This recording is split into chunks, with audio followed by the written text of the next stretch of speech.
ምን ሆንሽ? ደህና ነኝ ወደዋዬ አልሐምዱሊላህ ደህና ነኝ። እዚህ ቤተሰብ ጋር እያወራሁ ሁሉ ነገር ግርግር አካባቢያችን በጣም አስቸጋሪ ስለሆነ እህቴ ጋር እያወራሁኝ ስለ ቤተሰብ እያወራሁ ነው ጀማዬ። እና የኛ አካባቢ በጣም አስቸጋሪ ነው፣ እያፈሱ እያሰሩ ምናምን ስለሆነ ሀገራችንን አላህ ሰላም ያድርገው አሉ። እኛ አክስት አጎቶች፣ ዘመድ አዝማዶች እነሱ በጣም እየተሰቃዩ ነው ያሉት። እንዲሁም ወንድሞችም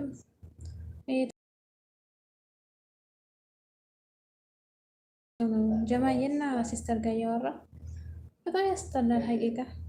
አብሽሪ ውድ አላህ ያበሽርሽ ቢልኸይር ያ ሐቢብት ቀልቢ። እና ለዛ ነው እዛ ደግሞ እንትን አውርቻት አላውቅም ሲስተርም ማለት ነው። በጣም ቆይሁባት እኔ ያለሁ ፈትቼና እና እሷን እያወራሁኝ ስለ ቤተሰብ እያወራ በጣም ሀገራችን ማለት ነው አላህ ኸይር ይሻልን እንጂ በጣም አስግቷል፣ አስጠልቷል ማለት ይቻላል። የት ሀገር ነች? ወለጋ ይወድ ወለጋ ኦሮሚያ ክልል እዛ ነው ተወልጄ ያደግኩት።